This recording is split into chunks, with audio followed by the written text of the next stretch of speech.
Hello and welcome to another episode of Tales from a Professional Nerd. I am Bryan CP Steele. I will be your nerd today.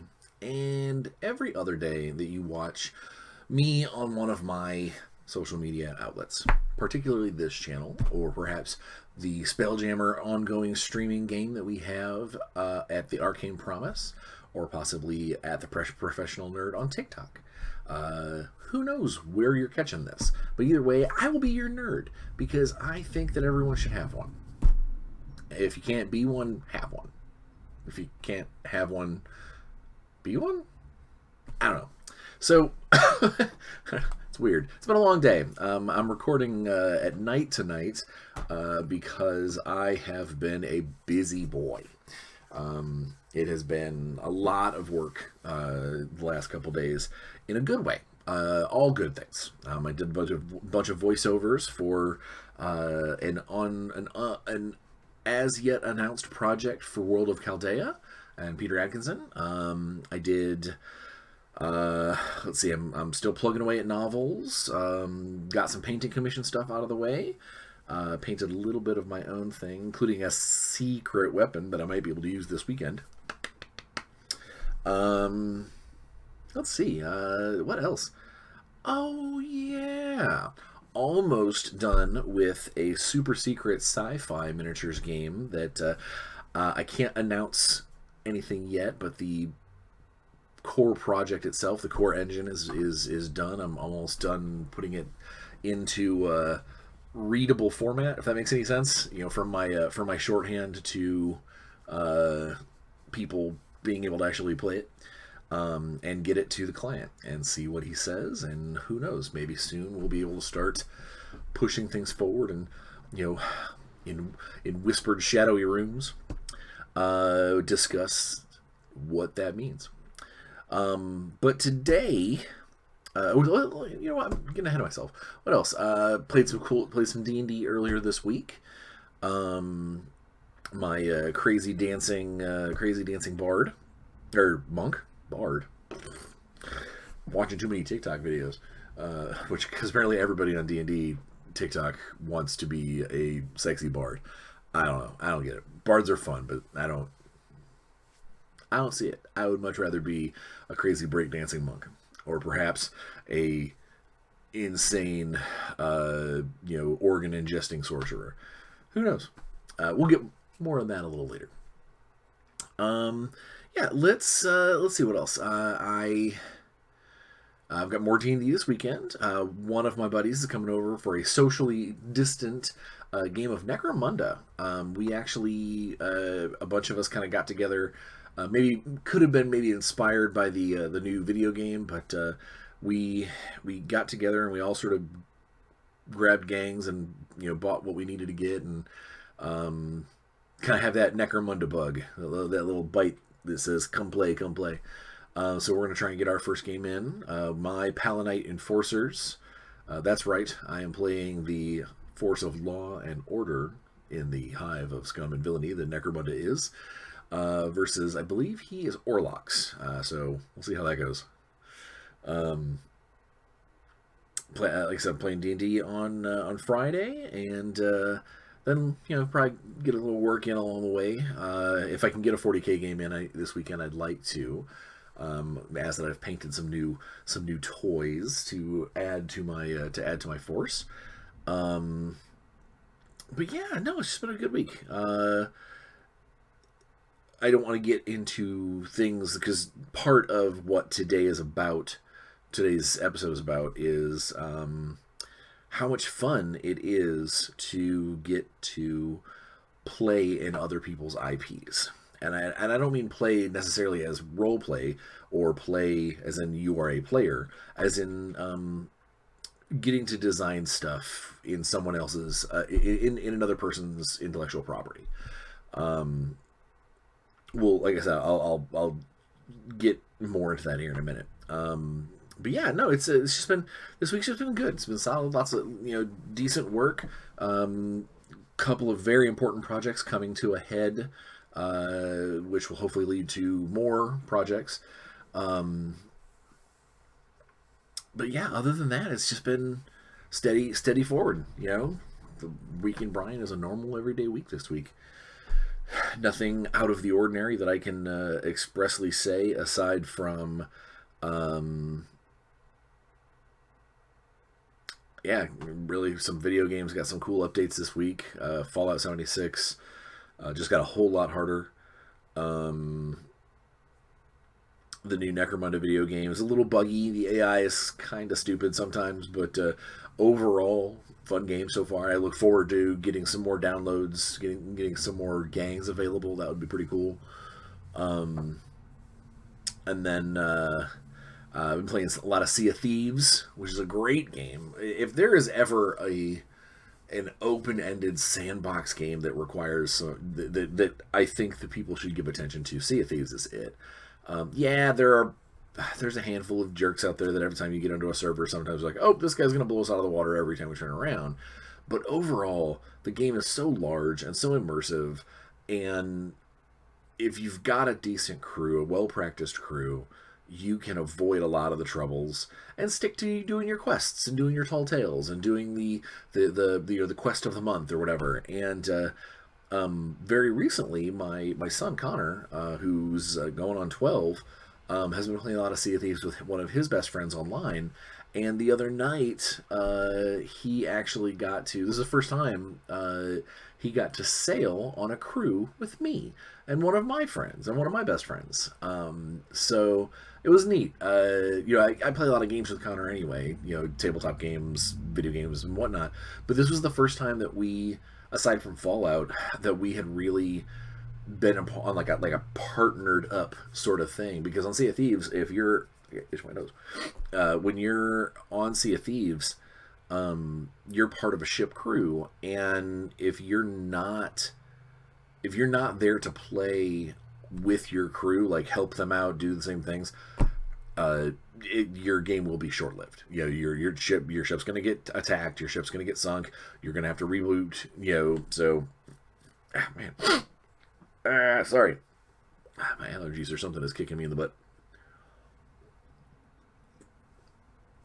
Yeah, it's been that kind of day. But yeah, so let's see.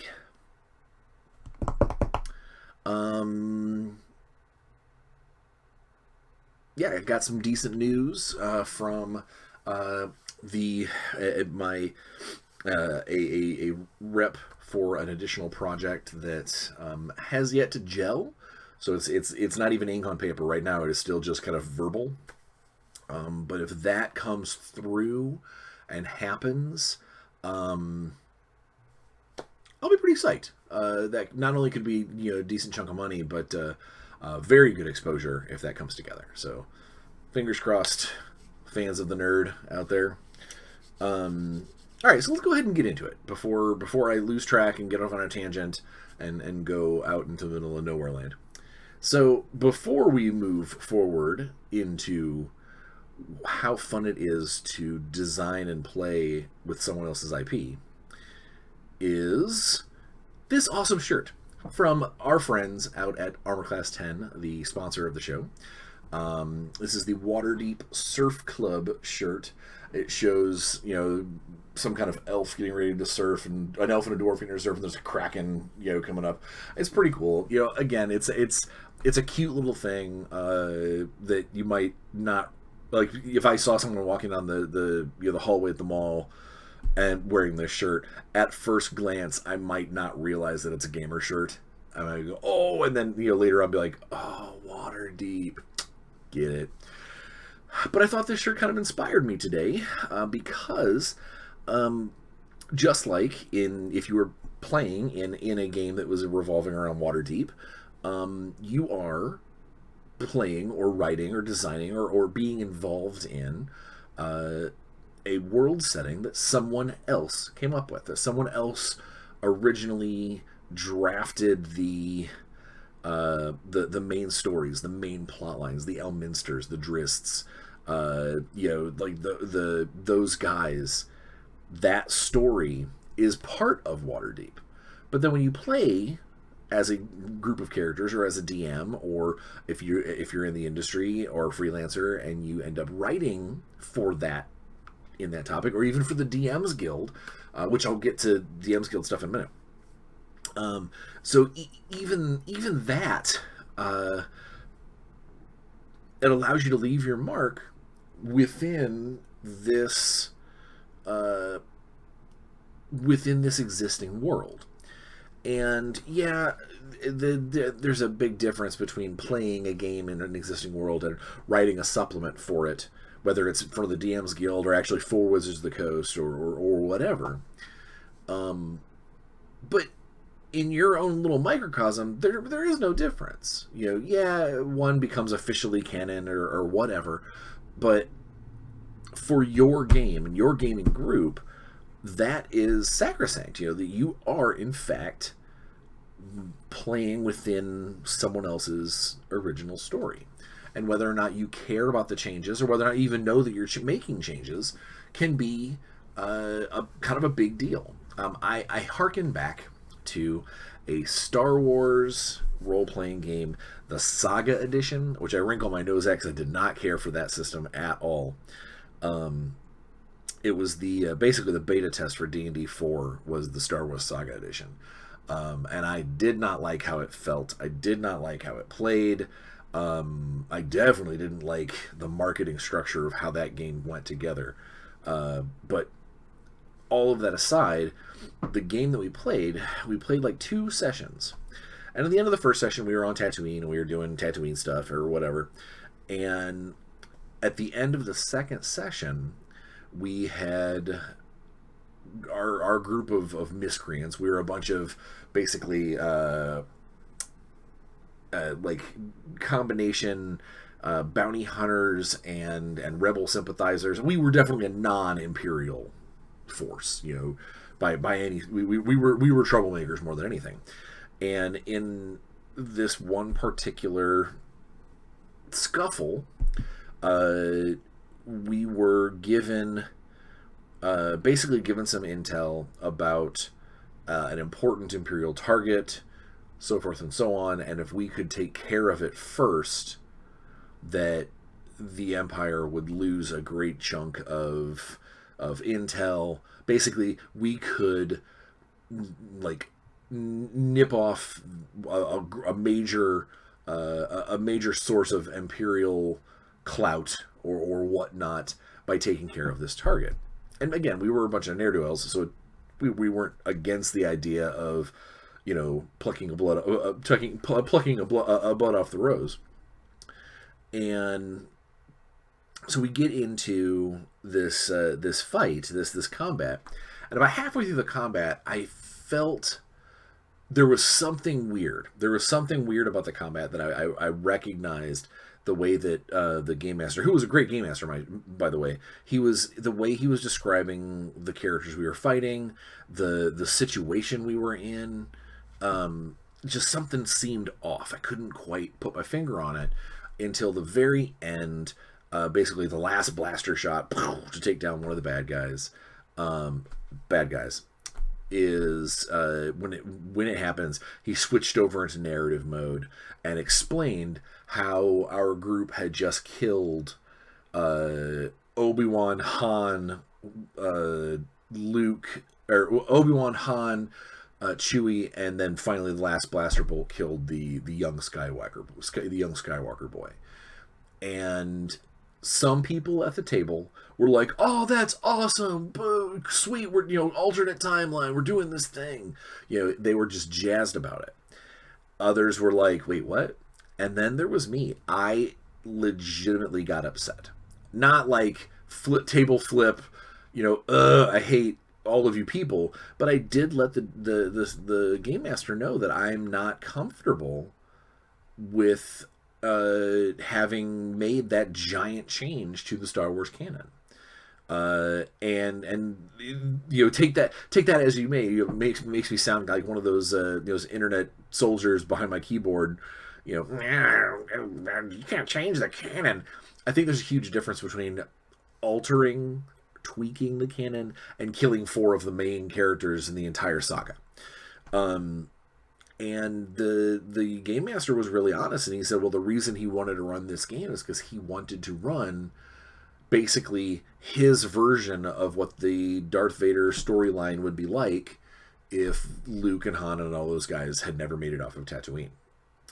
And while I find that sort of theory crafting kind of neat as a discussion, I did not care for the idea of role playing in a world where basically all of the things that we know about Star Wars is thrown pretty much right out the window, and this whole new story is completely on the shoulders of the game master, of his effectively his RPG fan fiction that he was creating, and that bugged me. Whether or not call it the Star Wars canonism in me, or like the grognard nerd in me, or whatever.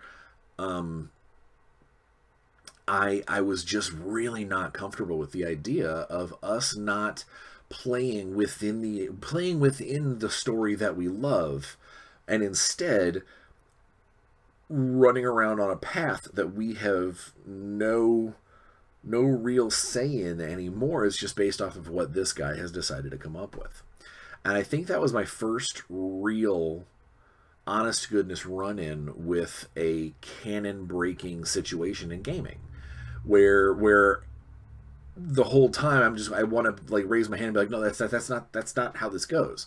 And again, I understand that's a problem player sort of thing. That is something that if at my table, if someone was like, that's not what it says in the book, I would get probably a little fussy. But I hope you see where I was coming from. Is I just didn't, I love Star Wars. I love the story of Star Wars. When I role play in Star Wars, part of my my enjoyment of that is being part of that cast of thousands that's in the background of the stories that we know. So the next time I go and watch a movie or read a book that's part of that timeline, I can think in the back of my head, oh, dude, I'm on one of those ships. My character is out there on one of those ships in the middle of that fight.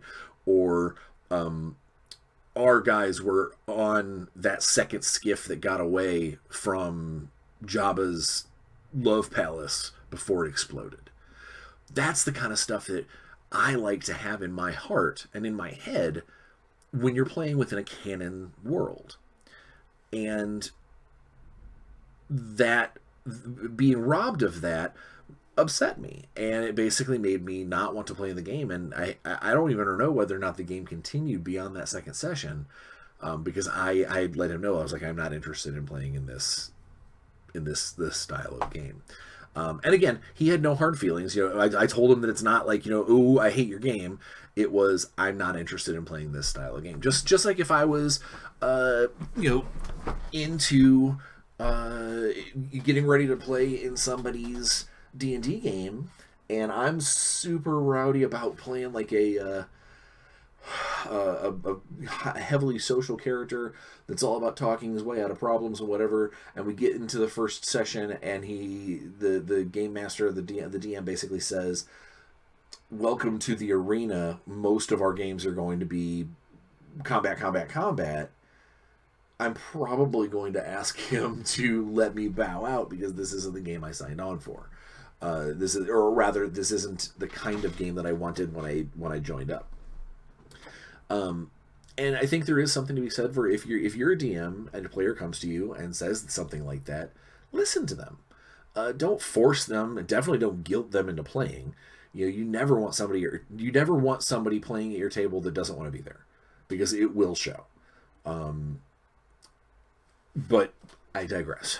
So I think as time has moved on, some of that desire for the ability to play within canon, but also change a little bit or add to it, rather than, I wouldn't say change it, but add to it in ways that don't necessarily eliminate what's already there, I think is where I have always, it's where my sweet spot is a designer, is what I like to do. most of my most of my short stories and now novels for like Shadowrun add to the canon, but they don't. You're not gonna read. You're not gonna read a chapter in the book and go, wait. That didn't happen, because I'm going to do as much research as I humanly can to make sure that what I'm writing isn't invalidating something that's already happened and maybe is just adding to it.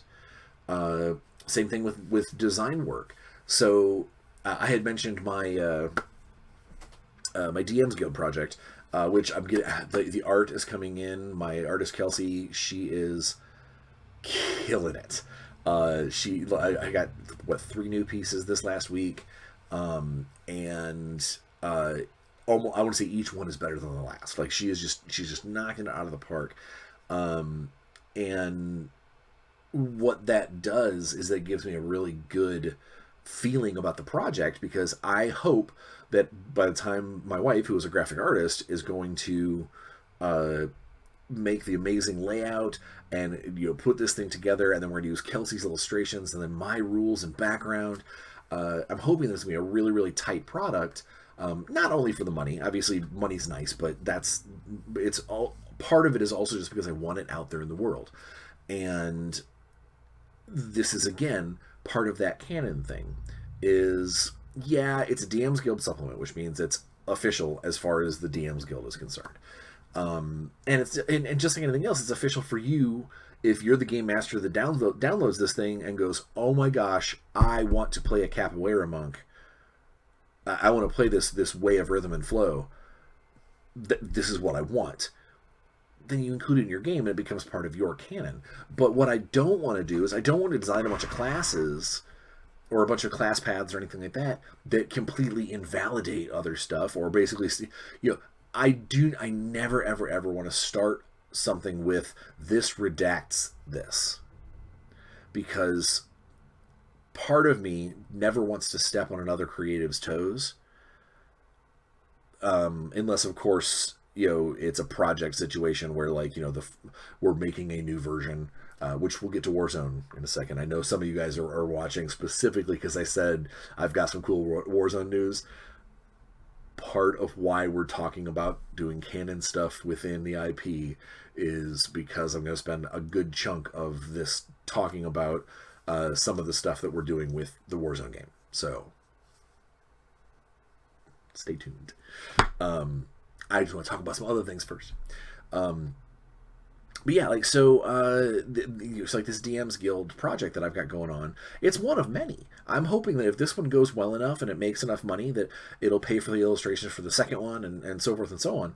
The next one's going to be monsters. I'm not going to create. I specifically am going to try not to make any monsters that are just so outlandishly weird or erase what has already been created.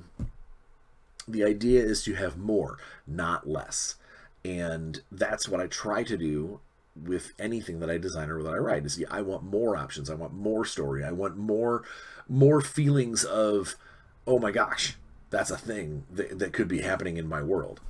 I found out just this morning that my very, very good friend and Spelljammer player, Rick from Rick Rolls America and on TikTok, he's Tabletop Santa, because he gives away things, and is jolly. He's also jolly. I have just found out that he apparently got a hold of the brand new D&D supplement, or the D&D, it's not even a supplement, it's a book. It's a full book called the Rime of the Frost Maiden, I think is what it's called. It's a narrative arc that is apparently amazing. I've never read it, and now I definitely am not going to, because he has invited me to his table to play, which I made the joke about the fact that I wanted to be part of it. He had posted that he couldn't wait to run it, and I was like, oh, you got to make sure I've got a spot at the table. And he made a spot at the table for me. So I'm super psyched. I have no idea who else we're playing with. I know that it'll probably end up being a bunch of strangers, probably some from TikTok, maybe some from the industry. I don't know. If it's something that we end up getting to stream, I'll let you guys know so you guys can follow along or whatnot. But as soon as I found out that this was a thing, I had plans to run to the store today and pick up the book.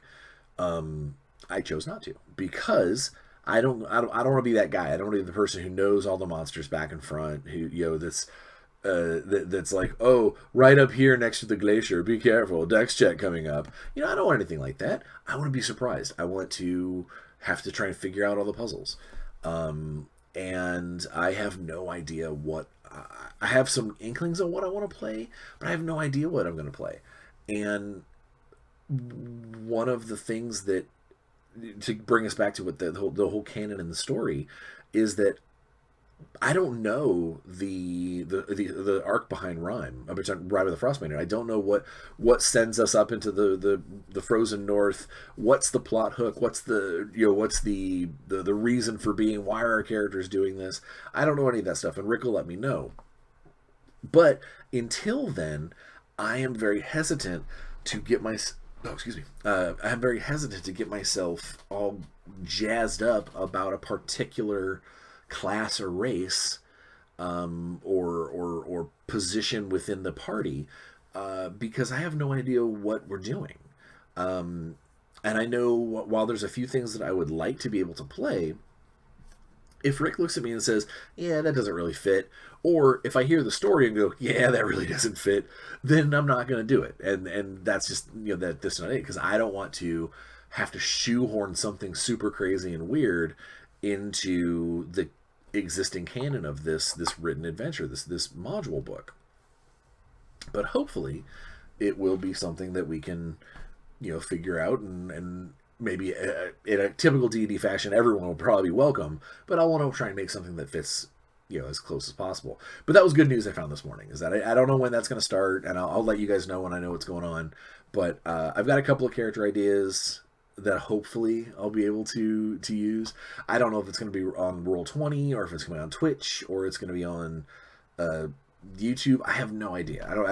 Again, I literally found that out this morning and don't even know who we're playing with. But Rick will let me know, and he's going to treat us good, and I have no doubts in my mind that it's going to be a blast. Let's see, what else can I talk about? Make you guys wait before I start going into the Warzone stuff. I can just hear all of the Warzone players are watching it so far, like, come on, I don't care about the D&D, just get to Warzone stuff. Yeah, I think that's about it. I think the next big chunk of what I wanted to talk about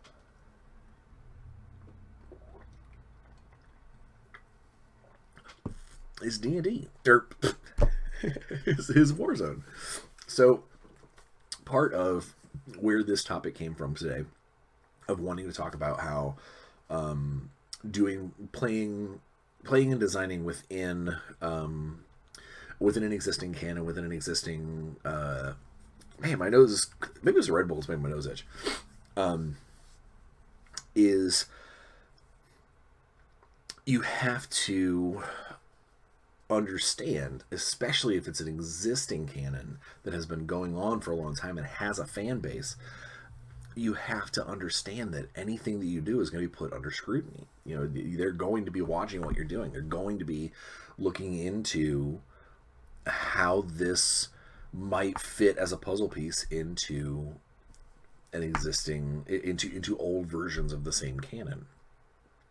I am reminded of when I used to work for the Babylon 5 license. Warner Brothers, we had an amazing my publisher's Mongoose Publishing, but we had an amazing contact with Warner Brothers. Fiona Avery, I think was her name. She was basically the person that we sent all of our manuscripts to, everything to check to make sure that we hadn't done something stupid in the eyes of the canon. Kill off a major character, change how history works. That's not time travel. This is time travel. That sort of silly thing. And, it was our jobs to make sure that we knew what we were talking about, but occasionally something would creep through and you'd go, ooh, that's not how it was in the story, and hopefully Fiona would catch it. If not, guaranteed the players and the fans of the license would, and they would bring it up in a heartbeat about this is the problem with your book. Well, toward the end of our time with that license, there was a handful of us that we were given assignments to write Babylon 5 novels. And we were told initially that these were going to be canon stories, that everything, all four of us, what we were writing for characters in the world. We were allowed to deal with some of the major ones, but obviously we couldn't kill them off or anything like that. We couldn't bring someone back to life that was already dead at that point in the chronology.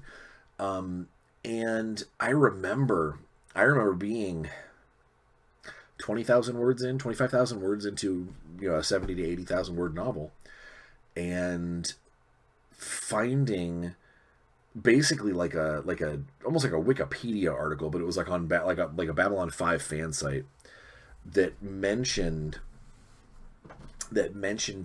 basically the plot, or partially the plot behind my book, attributed to something that had already happened in one of the previous Babylon 5 novels that hadn't been out for a decade, but they were still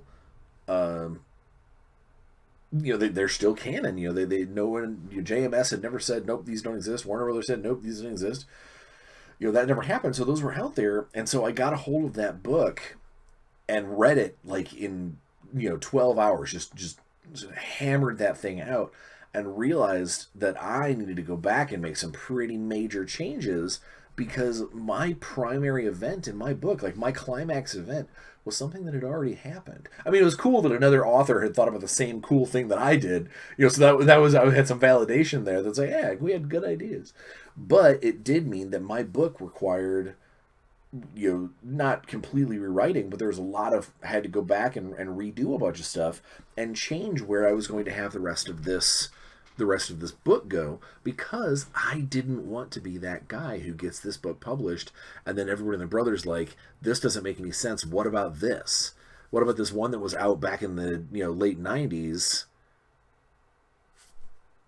Why does which one do we go by? And so I was glad that didn't happen, and I never had to explain that away at panels and things like that, or online.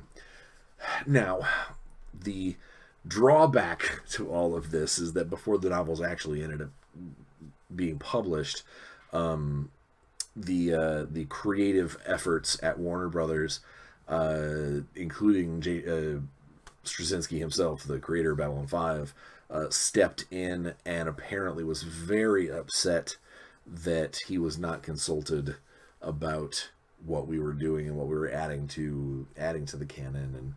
And the contracts ended up, we were all paid for them or whatever, but the contracts ended up getting canceled and the books never happened, which sucked. It was a lot of work that went right down the drain, and a lot of really cool narrative stories that just never saw the light of day. Which it is what it is. I bring that up because I feel a very similar way about Warzone. All right, you guys can perk back up now. I do. I feel a very similar way about Warzone, because there are two very real. Maybe three. There are three very real kind of divergent futures for the Mutant Chronicles / Warzone. It started out as the Mutant Chronicles, and eventually became the miniatures game. Miniatures game went through Target Phase 1, Target Phase 2, Excelsior Phase 1, Ultimate Warzone, eventually all the way up to Warzone Resurrection, in the hands of Protoss as a company. But narratively, there really was only 2.5 kind of directions that it went. The Mutant Chronicles direction stayed like in that role-playing game feel that now Modiphius is in control of, that was very much about heroes running around in the back alleys trying to fight the rise of darkness within the within humanity's ranks, that kind of thing. It wasn't really. Yeah, you fought monsters occasionally, lots of undead legionnaires and things, but it wasn't about military actions. You didn't, that wasn't that. It wasn't that kind of game. I mean, yeah, it could be that kind of game if you like everyone played soldiers and you did basically the sci-fi version of a hack and slash. But for the most part, it was more of a urban sprawl almost like mission, like a Mutant Chronicles Mission Impossible. That's more what that kind of that initial game line went, but it did not invalidate where Target games took Warzone. And Warzone started out as very much a skirmish level game, a handful of models on either side. You did your actions, you shot each other up, you tried to win the day. That was how it is. And then when it got pretty popular, they went to the Target Second Edition, and the Target Second Edition of Warzone was much more like the typical war game of today. You had larger forces, you had squads that would kind of hang out together. You had like coherency based around the sergeant them, giving orders and things. So it was not quite to the point of like 40K or anything like huge armies, but it was big. It was big enough that you didn't have that role-playing game Mutant Chronicles feel. You had soldiers on a board feel. And then that kind of washed away. The Excelsior, I think it's Excelsior? I think it's Excelsior. The Ultimate Warzone people, they basically just took second edition Target games, added a bunch of stuff, and then tried to say that it was going to be bigger and better. It didn't last very long for whatever issue. I don't know whatever happened, but eventually it ended up in the hands of Protos. And Protos as a company did a great job. They did a Kickstarter with it. They made a bunch of money. They made a whole bunch of new models. They did a lot of new models with a brand new aesthetic, very up-to-date sci-fi rather than kind of the old school Paul Barner art. A lot of the stuff that came out of Protos was more polished, if that makes any sense, more ergonomic. A lot of big vehicles, a lot of big monsters and stuff, way more than anything ever made for Target. But it was definitely a different style, a different aesthetic. And that's kind of where the canon sort of splits. Is you've got the original Heartbreaker, Target games, that sort of feel of the way the game was played, and then you've got this other new timeline with all these new units and things that you've never heard of in the comics, you never heard of in previous versions of Warzone. Which again, if you're the license holder, you have every right to make a bunch of cool new stuff, so long as you kind of keep it within canon and you make sure that it fits. One of the things that always bugged me when I started looking into some of the models, again, Protos made some gorgeous models. I won't even lie. There were some very, very pretty models. But there were a handful of them that just, I looked at it and I was like, man, that just seems really weird to be on a Warzone table. And it occurred to me after the fact, when I started looking things up, is that part of the reason why Warzone has the feel that it did is that the dark symmetry, the energies of the Dark Legion arriving on this planet or on this solar system, it's been wreaking havoc with computer systems, with computerized. It degrades them, it corrodes them, it corrupts them. And it's the reason why Cybertronic is so cool as a corporation, because they found a way to maintain their computer awesomeness, whereas everybody else is back to using like walkie-talkies. They're a more analog advanced civilization instead of all Bluetooth and digital and internet and stuff. And I think it has occurred to me the reason why I did not care for the aesthetic for Protoss is because the dark symmetry that has made technology fall apart. It's not. It is no longer an auto viable option because it's got this extraplanar corrosive corruption on it, and it makes me a little crazy when I see that there's these giant tanks and these giant manga looking walkers, and Mishima's got these huge warhead looking things, and that stuff, although very cool, would probably require a lot of moving parts, a lot of technology. Some of those things looked really advanced, and unless it's Cybertronic, it means that they're basically fodder for the Dark Legion symmetry. And that always, ever since I started looking into them, that made me raise my eyebrow. It made me go, man, why would you build bigger, more corruptible machines when your soldiers, are the ones that can hopefully do the fighting and ignore the fact that there's these dark, horrible, whispers that are trying to turn your machines against them, or at least break them down. So because of that kind of hefty difference in design idea, there are effectively two separate paths that you can take when you're dealing with Warzone. You can try and continue down the Protoss path and make things more advanced, make a ton more models that have never been heard before, just make it pretty, make it fun. Or you can go the route that Alex, Resnova Alex and myself decided, that we are going to start our game effectively at Algaroth, as the war cult of Algaroth has only recently started rearing its head in violent activity. It's been a while. Most of the time it's people who are being subverted or seduced into this cult, and then eventually they're like, oh wow, okay, never mind, there's critters around, there's a big monster that we now worship, what's this?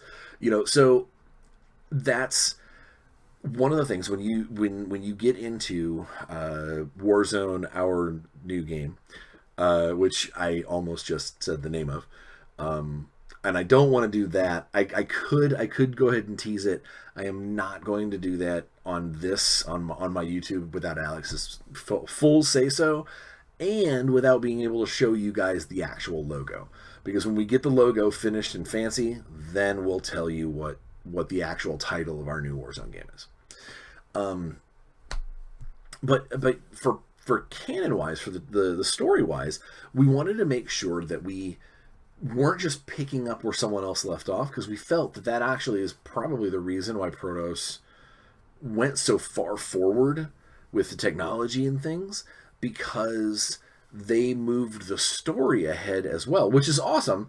But you kind of want to pay attention to, you don't want to go too far, because then you've got named characters that will be like 150 years old. You've got plot lines that are showing up in novels and things, and your game is so far beyond them that you don't even care. This is your boat in the middle of the oil spill. You're like, whatever, doesn't matter. So what I did want to do is share with you a few of the things that makes what we're doing when we're sat down to design. When Alex and I sat down to hammer out these rules, to hammer out these things, there were a few things that we really wanted to do. And I know I've talked about it a little bit before, but there could be new viewers. One of the things that we definitely wanted to do is we wanted to make sure that the game started out small. And I don't mean small as in scale, I mean small as in a handful of models. Because we wanted this to be the kind of game that an old player can be like, cool, I get it, I love it. They can grab 15 models and start smashing face. But a new player might want to be like, hey, I want to know more about what I'm doing. I want to get more practice in. I want to, test my actions versus reactions. We'll get to that in a sec. And one of the ways for us to do that was to basically make the selection system, the how you build a force, pretty simple. Like not a lot of quid pro quos, not a lot of you gotta have this, you gotta have this guy to have this guy, and the way that we built it. So, all right, in a lot of miniature war games, models will have point costs. We'll have this model is 350 points out of the 1,000 of your army. You got to hope that it's going to do roughly 35% of the work, or it's not getting its points value. It gives you an idea of how a lot of times those points are calculated as basically a percentage of utility. Even if that utility is sacrificing oneself so the other guys can get more, whatever it is, that's still utility. And so what we did is we wanted to make sure that the number of models were small, and that the body count was not always, one side completely decimates the other. We wanted to be able to do a lot of moving and hiding and ducking back and forth. And more importantly, for anything, we wanted to make sure that the players had stuff to do on the opposite player's turn. There is nothing that bugs me more than having to look at my opponent and go, hey, stay with me. I need you to roll some armor saves, because they have nothing better to do. They'll sit there on their phone playing around, or checking their messages or whatever, just even spacing out, and that makes it harder on me to know that I'm having a good time in this game, that I'm playing a good game, because my opponent is not engaged. And on his turn, I got to fight to be engaged as well. So, one of the things that Alex was very, very adamant upon when he told me to go ahead and start up the engine, is that he wanted some kind of reaction system, some way of my models doing things on your turn, tactically, hopefully, possibly, some kind of strategy of setting up where people go, that kind of thing. And so what we came up with was basically an action-reaction system. Rather than... excuse me. Hiccups are killing me. So people who play Infinity might be familiar with a similar system where it's like everybody has X number of actions and everybody has X number of reactions, and then those kind of get pooled together into a side pot, and you spend out of those pools to make your guys go. Well, I have never liked that. I played a lot of Infinity. The hell's a Fiattle? A lot of Infinity, and one of the things that always bothered me is that in Infinity, if you had enough actions, you could, in your pool, you could have one guy basically take 90% of your actions and just go like, I'm gonna run here, kill this guy, run here, kill this guy, shoot up here, grapple up here, take the thing. It made for superhuman moments, and I hate that. If that guy's a grunt soldier, he should behave like a grunt soldier. If that guy's a specialist, he should behave like a specialist. Now, unless that guy is Superman, then he should behave like Superman, and sure, we're flying all over the board. But basically, what that did is the very, very first time that someone used for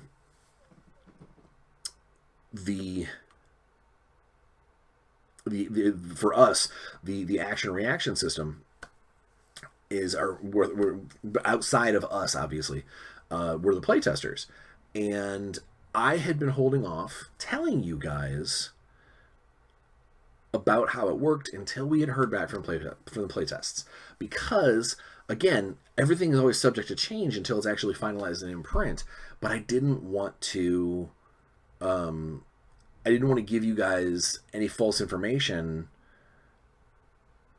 without having that backing. Now that we've had the first round of playtests come through, and a handful of like scattering, stuff that has come back, I can tell you a little bit more about this action reaction system that keeps it away from that infinity superhero style. Instead of having a pool of tokens, every model generates their own actions and reactions. For the most part, every model gets one activation token and one reaction token.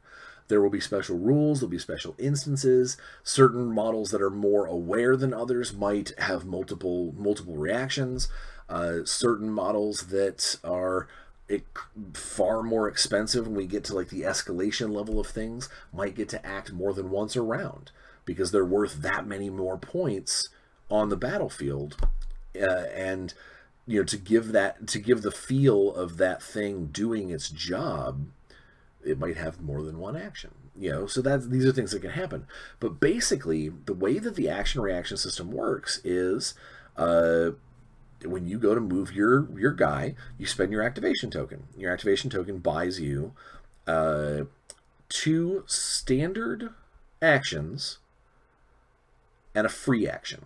Standard actions are things like movement, shooting, striking someone in close combat, climbing a ladder, basically all of the normal things that you see the average character or the average model doing in a game. Oh, I move, I shoot. Oh, I do this.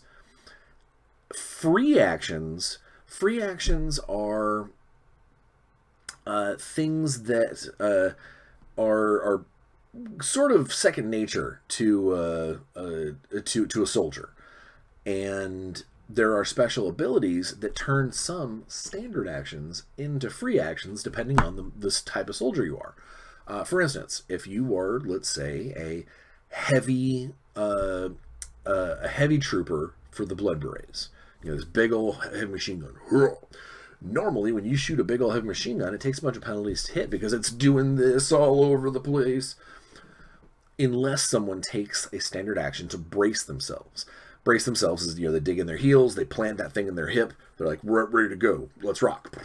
And they get rid of that penalty to fire because they've taken the extra action to basically hold themselves steady.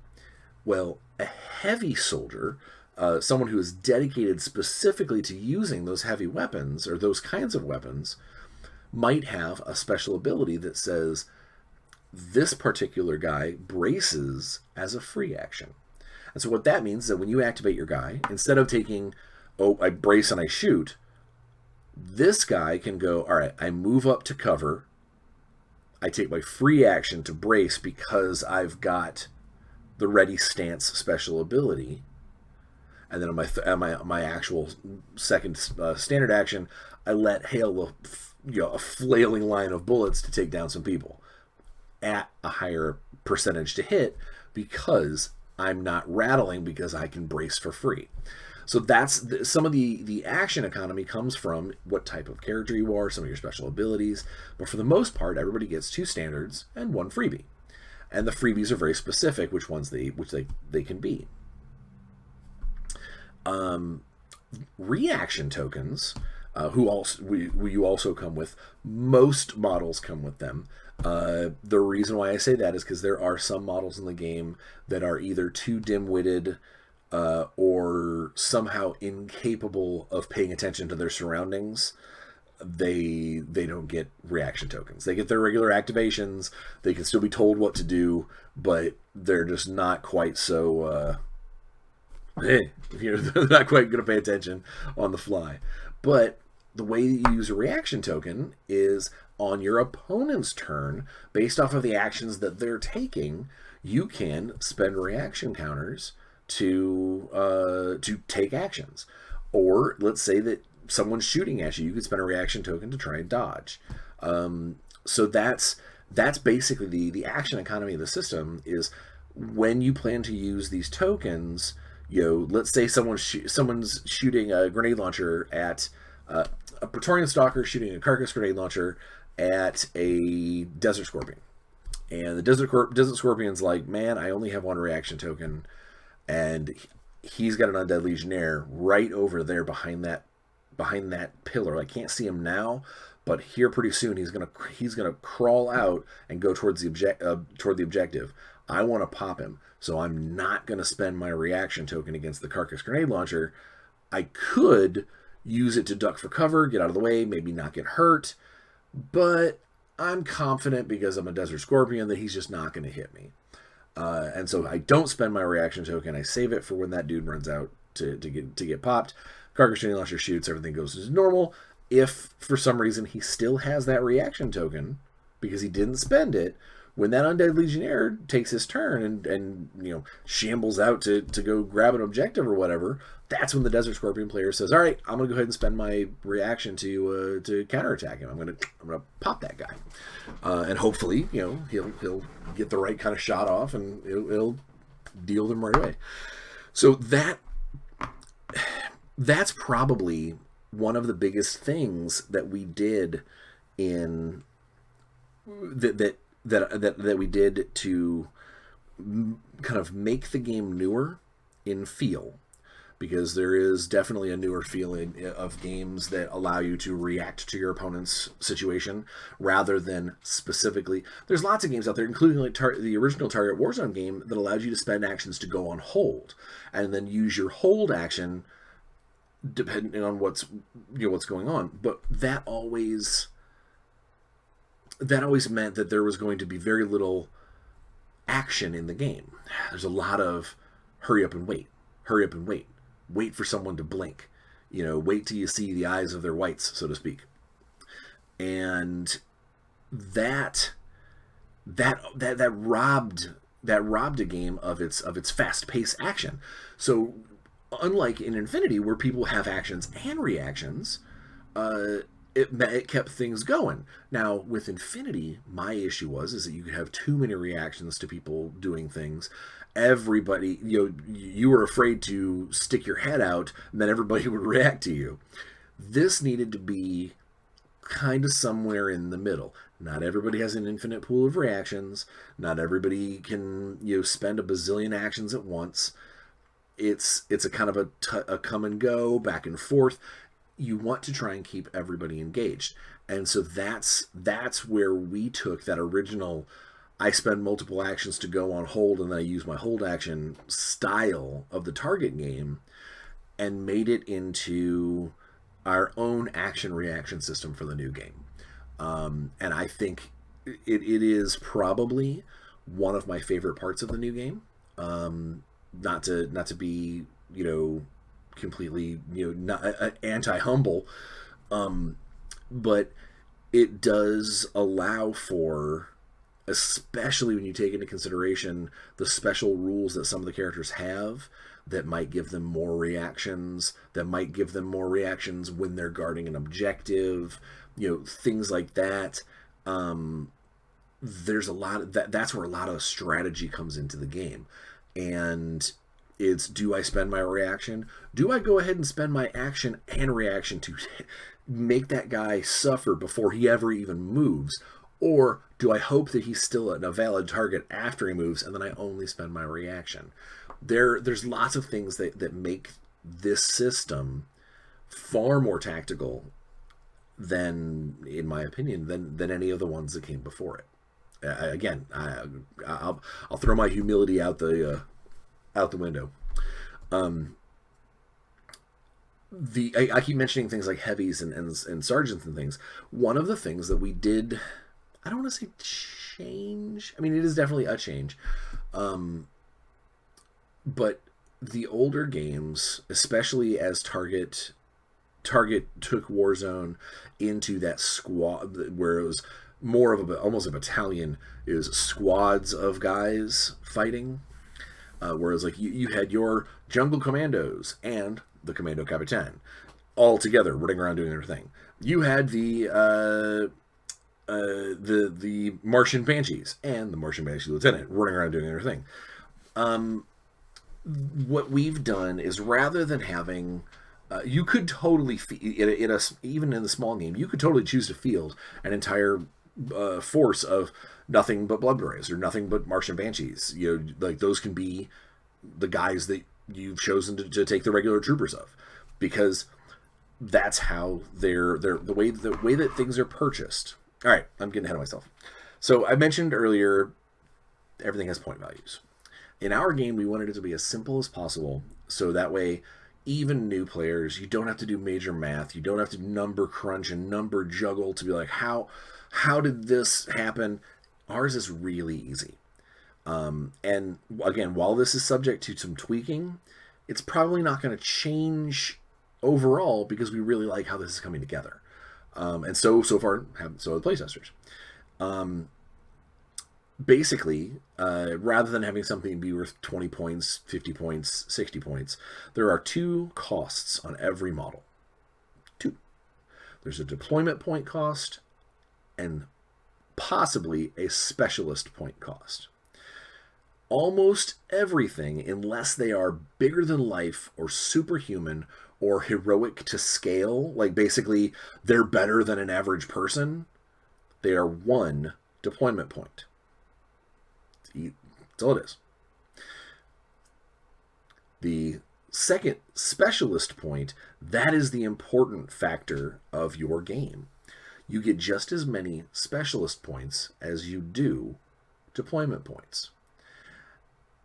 Now, you're saying, Bryan, what? Does everybody cost 1 and 1?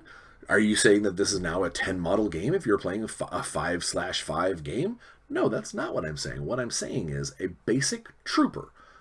I am a blood beret. Hello. I'm a blood beret trooper. I got my gun and my beret, and I'm going to kill some stuff. I don't know why he's Southern, but apparently he is. He costs 1 deployment point and no specialist points because he's just literally a guy with a rifle. He's got his blood beret stat line, and he's got whatever makes the blood berets. Whatever makes every unit in our game is somewhat special. To try and stay, again, playing within the old form canon, we want to make sure that these units, although they're basically they're humans or monsters with guns, we need to make sure that they still play and feel like they should as far as the old stories are concerned. We don't want to change things up. We don't want to suddenly have, the Morning Wolves from the Wolfsbanes. Those guys were awesome with their claws and their chains. The last thing we want is to be like, now they're a bunch of snipers. Why? Because snipers are cool. That's dumb. So you want to keep it with the old storyline. We got to find a way to make that work. That's how we design within someone else's canon, within that IP. We have fun with it. We change how the rules work for the actual weapons they have, or maybe we change the number of guys that you normally field of that type, or whatever, but we still keep the story the same. Morning Wolves are Wolfsbanes who have lost their significant other to battle and have dedicated themselves to going in and redeeming themselves and coming to, basically getting a little bit of vengeance for their husband or wife. Now you might have noticed I changed a slight thing there, is that like one of the things that, unless it is extremely canonical that they have to be a particular gender, you're going to probably see, when I write them anyway, a little bit more fluidity there, because I don't think there's any reason why there can't be man Morning Wolves. Why they couldn't have lost a wife, a wife loved one to battle, and paint themselves up and dedicate themselves to the cause. Aside from someone trying to make a kitschy, cute thing. Now, somebody like the Valkyries from the Brotherhood, I'm more inclined to call the Valkyries an all-female squad, but that's mostly because of the mythological reference and the fact that it's also part of the Brotherhood. The Brotherhood's very, folklore-y and traditional. I digress. So, somebody who's basic blood beret, I am a deployment point. Rawr. As soon as I want to take that trooper, that blood beret trooper, and I want to turn him into a blood beret sergeant, or a blood beret heavy weapon specialist, or a blood beret close combat specialist, I will then refer to his chart, basically on his stat line, and see how many specialist points it costs to buy one version of that thing. For instance, like a Blood Beret heavy weapon guy will be, his thing will say 1 deployment point, and then in specialist points it'll say like 1/2. And what that means is the first guy, the first Blood Beret trooper that I turn into a specialist, into a heavy weapon specialist, also costs a specialization point. And then the second guy, let's say I decide to go crazy and I'm like, all right, I'm putting 2 heavies in the force. I put a second heavy in there, and now that second one costs 1 deployment point and 2 specialist points. Doesn't make his stats any better. It just means that by tailoring my force to a particular aspect and not making it a larger, wider form, I'm spending those specialization points to create a more specialized force than what I had before. And that's basically our point system. Certain models, things like a Nephrite of Algaroth might cost you like 2 deployment points and like 3 specialist points, because he's Nephrite of Algaroth. You know, he's got spells and multiple wounds, and he's tough as nails on multiple levels. To make it fair, he costs more of your force. And then conversely, things that are far less effective as these Blood Bray special forces or Nephrites of Algaroth or Razides or whatever, whereas those guys cost more specialist points, there are actually some units that are the opposite. They don't cost any specialist points, and you actually get multiple copies of them for 1 deployment point. Things like Undead Legionnaires, things like Imperial Trenchers, Ducal Militia, Ashigaru for Mishima. Basically, the kinds of guys that you would think of as, these are the wet behind the ears recruits. You know, yeah, they're still trained soldiers, but there is no way that they are as cool as an elite Martian Banshee. Or they're no way as cool as the Centurion who leads the Necromutants around. These guys have had tours of duty. These guys exist in a different world than a handful of Ducal Militia who have been thrown into the meat grinder. So those units, you get multiple models for 1 specialization point, or one deployment point, but they have to, because they are not as well trained, they're not expected to run around on their own cognizance. Those guys activate in groups. They're not as skilled, they're not as well equipped, but they do have, you know, power in numbers. So you kind of go from that way. That's basically how our point system works. I know that seems really kind of simplistic, but that was the goal. The goal was to make it that it's more about what you want to take rather than what you can afford to take. There's a lot of games out there that there's a lot of games that are built around, you know, oh, how big of a game can we play so I can fit these models in? We didn't want that. We would much rather you be able to play 2 or 3 games and go, this time I'm taking a couple of mortificators, and, you know, like move things around within your force to make these sort of elite mission forces. And then as the game grows and people want to play larger and larger and larger, and their armies grow, they will have more options to choose from. You'll probably see more people taking some of the larger models, or taking things that are more specialist points, and then filling it in with the grunt, with the non-specialist grunts. These are all ways that make the point system simple, but hopefully elegant, as you start to go in and design your stuff. It also keeps someone from saying, well, I've decided to take my game, I'm just bringing 5 heavy machine gun characters. That's it. 5 heavy machine guns. We stand on the back line, we shoot. Brr, brr. They're probably not going to have the right kind of points for that. Because, sure enough, it took all 5 of their whatchamacallit points, their basic points, but the first one took 1 specialist point, the second one took 2 specialist points, the third one if there's even an option to take the third one, took 3, that's already 6 points. Most of your basic skirmish level games are 5 and 5. Like, basic guys. So yeah, you could have a couple of heavy machine guns, but you might be outnumbered, or at least outclassed.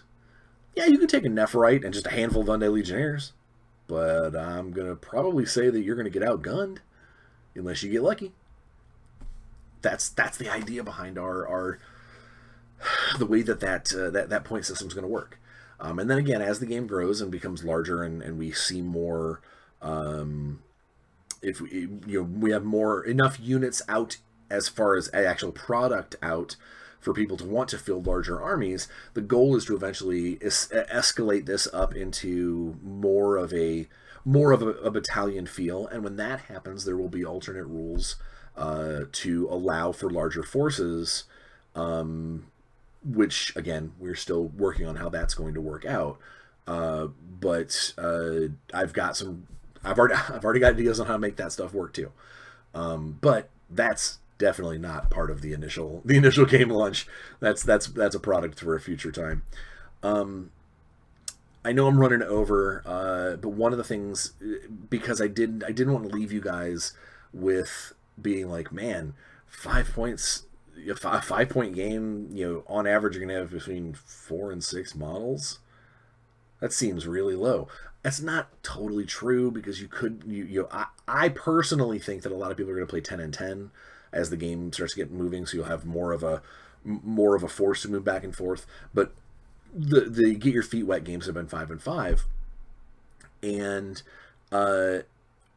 one of the things that some of the people were initially concerned about is, with such low model count, doesn't it make games go by like that? Oh, I shoot a guy, he's dead. Oh, I shoot a guy, he's dead. So one of the things that we wanted to do, that we wanted to make sure, is we wanted to have I don't want to say, I hate using the term, a realistic damage system.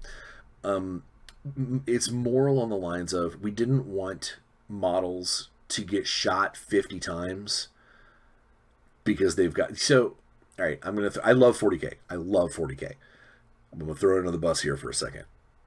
There are models that have 15, 20 wounds that can get shot with machine guns for an hour, or heavy weapons, 2 or 3 times, and they're still just dudes. That's a little crazy. It's a little... I mean, yeah, it's a superhuman style of game, but that's not what we wanted for Warzone. We did not want... you go back and you read the original canon, hence why we're talking about it today. You go back and read that canon, people got stabbed and they died. People got shot and they died. Or at least were wounded and got dragged off the field. Like, you didn't have... yeah, you had your heroes of the... heroes of the cartel. You had Doom Troopers that could shrug off some wounds. More often than not, they were just either missed or, their armor took it. So what we wanted is, we wanted a system that showed you're being harassed by fire, but not that it just kills you outright. Oh, you're dead, game over. But also that you didn't just sit there and took all of the hits, unless you're like a biogiant. And so what we've done is, we've come up with... basically, depending on what hits you, how well you roll on your protection, on your degree of damage table, which is basically your armor's protection against whatever's hitting you. If you roll really well, then your armor protects you just fine. Bing, no big deal, no harm, no foul. If you only barely fail it, instead of you being injured, you get what's known as a pinned counter. And a pinned counter, basically, it is you being psychologically or physically pushed away from the impetus of battle. And pinned counters make it harder for you to react. They make it harder for you to pass leadership tests. But overall, they generally don't harm you. They just make it harder for you to do things. If you fail your armor save, if you fail that degree of damage save by a good number, a good healthy distance, you get what's known as a wounded counter. And a wound encounter is exactly what it sounds like. You have been wounded. And that subtracts from your stats. So while you are wounded, every wound encounter reduces your battle efficiency. But it also does another thing. Every model has got a wound characteristic. And that wound characteristic, if you ever have as many wound counters on your person as wound characteristic, all of your degree of damage table checks from there on out are doubled. Basically meaning that if you've taken a wound, if you've got a gut shot, you're still alive, you're still moving, you're holding yourself together, you're taking the shots, but your wound characteristic is 1. The next time that someone hits you and you fail that armor save, whatever you fail it by, that degree of damage is going to be doubled. Because eventually, what the next step past wounded is casualty. So it is possible for a single shot to take someone out as a casualty, to remove them. Headshot, that sort of thing. It's just not likely. More than likely, you're going to take a couple of pinning shots, you're going to keep your head down, you might take a wounded, you might get 2 or 3 wounded, and while that's not doing anything but doubling that degree of damage table, it is reducing your stats, showing that you've taken a couple of shots, you're bleeding from a couple of areas.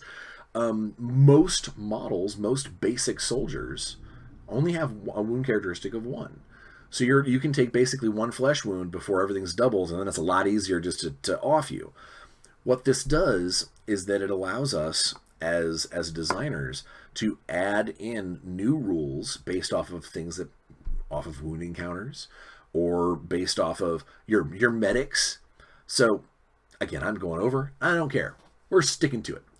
When I was working with Dark Age, amazing game, and I love the game, I never liked how medics worked. Never did.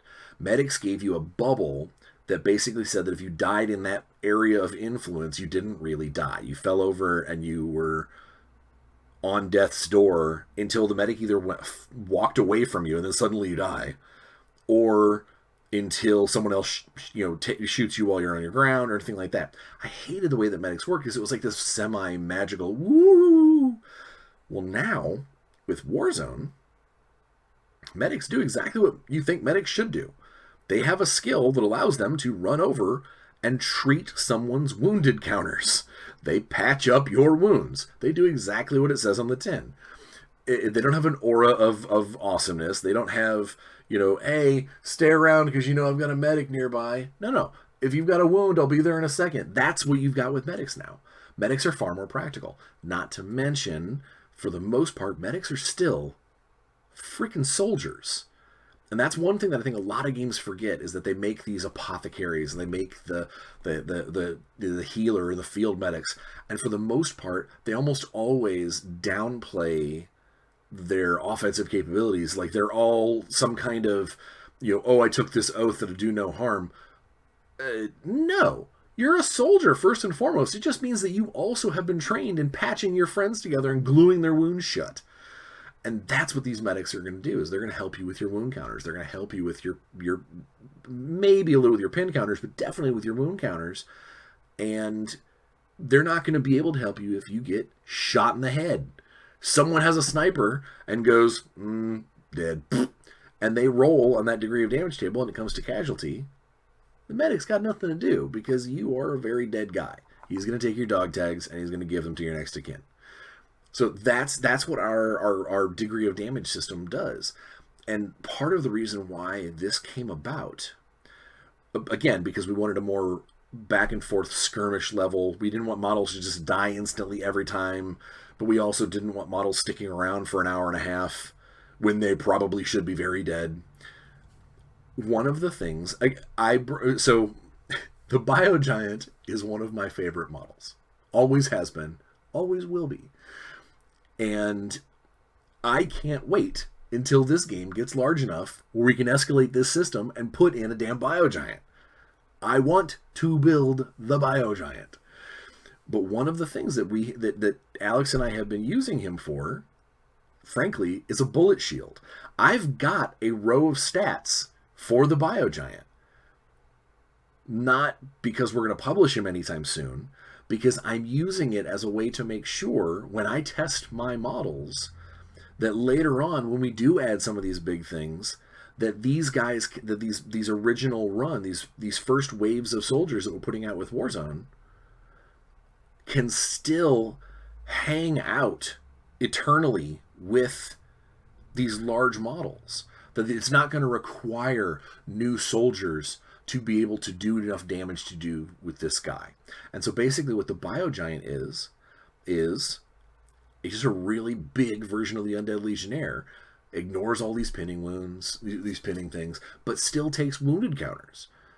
And he's got a huge wounding, he's got a huge armor value, and he's got a huge wound number. Meaning that you've got to stack up a whole bunch of wound counters on this guy before his degree of damage table is doubled. Because once that's doubled, it's not hard to take him out. Because getting into that casualty number requires him to fail a save by like 3 or 4. Instead of having to have it fail it by 10. If that makes any sense. And so something like a Biogiant, yeah, he's a bullet magnet. He's gonna take shots from all over. He's gonna be easy to hit. He's gonna just take bang bang blah blah blah blah blah. But the point of his existence is exactly that, is to take as much fire as possible, soak all these wounds, and occasionally, clobber somebody, so that way the rest of the force can get up there and do the mission. Get up there and kill the enemy based off of how the scenario requires it. And our pinned wound casualty system not only works for little guys, not only works for the purposes of medics and things, not only works for heroes. Things like Nephrites and Razites that have a couple of extra wounds. It does show that they are definitely more resilient in game, even though it's only a difference of like 2 points. It can be a big difference when you're staring down the barrel of a Ash Nagaroth heavy machine gun. So it also works then with these big guys. And it means that we don't have to, down the road, change our pin wound casualty system, our degree of damage system. We don't have to change that when it comes to making bigger, scarier, more wartime epic models, because the system's already built in. The damage, the wounding counters that they take, showing their damage, their battle efficiency slipping, giving reasons for things like the technophage and the field engineers to repair vehicles, things like that, because those wound counters will stack up. And unless something just focuses a ton of fire on something, just racks up those wounds, or gets a couple of lucky shots, or uses a dedicated anti-tank weapon that does more wound counters per hit, or something like that. These are the things that, when we're designing, we have already hopefully thought of. That's our goal. And the playtesters are the ones that are helping us make sure that we hit that goal, and make sure that we did what we said we were going to do. And so far, only reason I'm able to tell you these things today, the only reason I've been able to tell you these things is because the playtesters have really enjoyed it so far. And they're pointing out that these are the strengths of our new system. Yeah, there's still some things that need testing. There's still some stuff that need changed and some tweaking here and there. But for the most part, what I've told you tonight, that's stuff that's going to be in our game. And in the new version of Warzone, and in the new but old canon of Warzone. And I don't know what else to tell you. I hope that you guys dig it as much as we do. And I cannot wait until I can show you more and tell you more. You can tell by the length of my video, I'm already half past what I normally do, because I'm really excited about this project. And I can't wait to be able to show you guys more and tell you guys more about it. But until then, ladies, gentlemen, no matter what you consider yourselves, I want you to go out, stay safe, have a good time, play some games, because you know I will be. I'll see you next week.